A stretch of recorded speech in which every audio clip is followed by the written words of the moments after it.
Hi folks, it's Mark here. I couldn't figure out where the camera was for a second there. It's Mark here from Resound Creative again.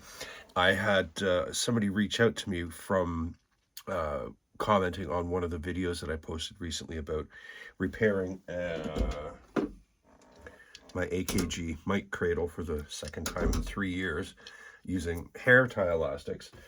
And they asked me if I could repair one of their mic cradles. And I'm like, sure, the same way. And they're like, yeah, see, what's the cheapest way you can do it? I think the actual OEM part for this is around $30-40 if you get it from Rode. Now, this is the cradle for a Rode NT2A, and it's solid. It's like the AKG one is mostly plastic. This Rode one is all metal, except for just a little plastic screw end there for put the mic in. So it's a really massive piece of gear. But I set to rating the bathroom for hair ties. You can, you know, ask your daughter or your wife or your girlfriend nicely, or maybe you're a guy with longer hair that wears these as well. But they're cheap.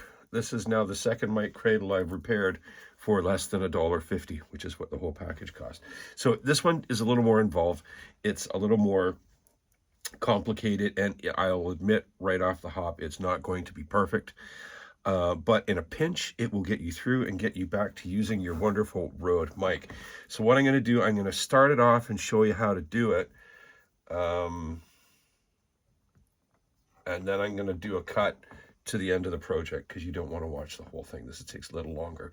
So in the top of the cradle, you see these, there's a slot cut in here that the elastic can go into. So what I'm going to do, I'm going to start on the side with the mic clip there. I'm going to do that side.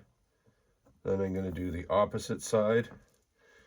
I tried this once already, and trust me, this seems to work the best.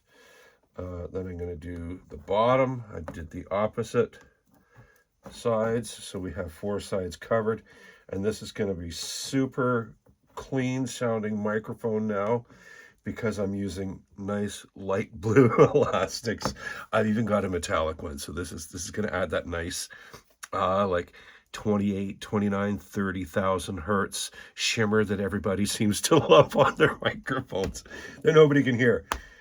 Anyways, so there's 4 on here, and I've got 4 left. You're going to need 8 in total. So flipping this back around.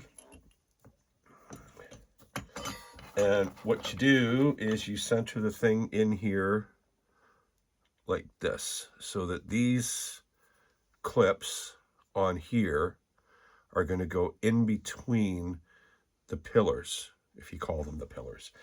So what I'm doing is I'm just going to pull this one down, clip it on there, pull that one down, clip it on there, do the opposite on the bottom. Maybe I won't have to edit this video out. It's going pretty quick. So there, we're basically back in business. But the NT2A is a really heavy mic. So you're going to want to double up on these. Now, it took some farting around to get this thing straight. So I'm not going to go through that whole process here. But to add on more, because those slots on the top aren't quite big enough to take another full elastic in there, I just put it over top like that and hung it down. And give me a second and I'll flip the thing around for you to see what I'm talking about.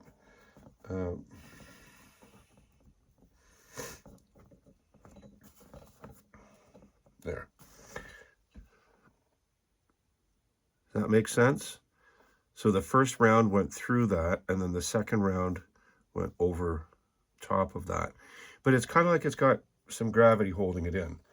And then I'm going to flip it over and do the exact same thing on the bottom. This is the sparkly one. This is where you have to make sure the sparkly one goes by the pad switch on the microphone for the best possible sound. I am totally kidding. Please don't come at me with like ridiculous comments, because I know how audio people can be. They think the slightest little bit of voodoo is going to do the best thing. Now check that out. Not only does that look pretty cool, but it was really fast. Now, if I took a little more time here messing around with the tensions and everything, I'd get it in there perfectly square. But as it sits like that, if I take another mic and put it in there, actually that one doesn't fit. Oh, wait till you see this. You haven't seen this. This is a Temu mic. I got this for 13 bucks, I think, something like that. And I did a little shootout video comparing it to other studio standard mics, but this is not a Neumann. I'm not pretending that it is. So the threads don't match. I can't screw it in. But if you take a look at it sitting like that, you know, it looks fairly straight in there, fairly square. And yeah, so I'm on my same package of hair. Well, it's my wife's package of hair ties, and actually she saw the video. I didn't know that she did, where I said, like, don't tell my wife that I took her hair ties. And so I'm coming home from work the other day. I'm walking up the driveway, and she was outside with the dog. And I said, my baby, I'm home. And she goes, uh-huh, I see you've been into my hair tie elastics. I thought that was so funny because then I knew she'd seen the video. But anyways, God bless her. So yeah, this is the second mic cradle I fixed off of a pack of $1.50 hair tie elastics. The other hair tie elastics that I didn't use have got like little baubles on them and stuff. And I thought maybe if you're into baubles on your mic cradle, you could, but I think it might mess with the mojo of the sound. You know, light refracting off the bauble might make the microphone sound kind of weird. I think there's a pretty good chance of that. Anyways, that's it. Rode NT2A mic cradle. It's a heavy mic, so these aren't the best quality elastics. I wouldn't expect this to last terribly long, but if you can repair it, you know, a dozen times for the price of buying the original part that'll likely wear out in the same amount of time, I'd say that's a pretty good deal. So thanks for watching. I hope you are inspired and feeling ready, capable, and able to fix your own stuff on the cheap. Yeah, that one. This one here. You got to make sure the pad of the microphone goes here, right? That's where you get the best sound quality. The sparkling one. All right, thanks for watching, folks.